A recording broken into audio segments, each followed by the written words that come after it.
V ಗ್ರ Gokak. ಅದರಲ್ಲಿ ಮುಖ್ಯವಾಗಿ ಅವ್ರ ಜನನ ನಾವು ಪರೀಕ್ಷೆಯಲ್ಲಿ ಬರೆಯಾಗ ಇಲ್ಲಿ ಜನನದ ಇಸ್ವಿ ಅಷ್ಟೇ ಹಾಕಿಲ್ಲ, ಆದ್ರೆ ನೀವು ಅದನ್ನ ವಾಕ್ಯ ರಚನೆಯಲ್ಲಿ ಬರೀಬೇಕು. ಹೆಂಗ 1909ರಲ್ಲಿ ಹಾವೇರಿ ಜಿಲ್ಲೆಯ ಸವಣೂರಿನಲ್ಲಿ ಅವರು ಜನ್ಮ ಆಗಬೇಕು.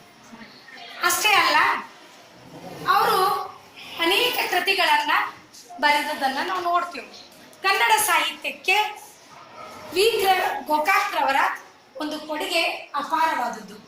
ಅವರ ಕೃತಿಗಳು ಮುಖ್ಯವಾಗಿ ಸಮುದ್ರ ಗೀತೆಗಳು, ಪಯಣ, ಉಗಮ, ಇಚ್ಚೋಡು, ಸಮರಸವೇ ಜೀವನ, ಭಾರತ ಸಿಂಧು ರಶ್ಮಿ, ಈ ರೀತಿ ಅನೇಕ ಕೃತಿಗಳನ್ನ ರಚಿಸಿರುವುದನ್ನ ನಾವು ನೋಡ್ತೀವಿ. ಅದರಲ್ಲಿ ವಿ ಗ್ರ ಗೋಕಾಕ್ ಅವರಿಗೆ ಸಂದಂತ ಪ್ರಶಸ್ತಿಗಳು: ಜ್ಞಾನಪೀಠ ಪ್ರಶಸ್ತಿ. ಇದು ಯಾವ ಕೃತಿಗೆ ಜ್ಞಾನಪೀಠ ಪ್ರಶಸ್ತಿ ಸಿಗ್ತದಂದ್ರ ಸಮಗ್ರ ಸಾಹಿತ್ಯ ಕೃತಿಗೆ ಜ್ಞಾನಪೀಠ ಪ್ರಶಸ್ತಿ ಸಿಕ್ಕಿದ್ದನ್ನ ನೋಡ್ತೀವಿ. ಜೊತೆಗೆ ಅವರಿಗೆ ಪದ್ಮಶ್ರೀ ಪುರಸ್ಕಾರ, ಆಮೇಲೆ ಗೌರವ ಡಾಕ್ಟರೇಟ್, ಜೊತೆಗೆ ಕೇಂದ್ರ ಸಾಹಿತ್ಯ ಅಕಾಡೆಮಿ ಪ್ರಶಸ್ತಿ, ಕನ್ನಡ ಸಾಹಿತ್ಯ ಪರಿಷತ್ತಿನ ಅಧ್ಯಕ್ಷರು ಕೂಡ ಆಗಿದ್ರು.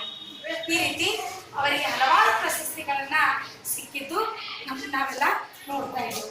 ಅದರಲ್ಲಿ ಮುಖ್ಯವಾಗಿ ವಿ ಗ್ರ ಗೋಕಾಕರೆಂದರೆ ನಿಮಗೆಲ್ಲ ಪರಿಚಿತರೇ. ಇಲ್ಲಿ ಚಿಕ್ಕ ಫೋಟೋದ, ಇಲ್ಲಿ ದೊಡ್ಡದಾದ ಫೋಟೋ ತಿಳಿತು.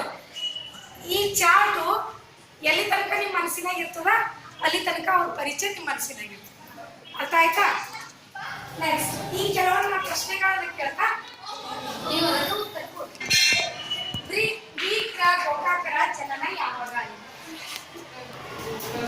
ಜನನ 1901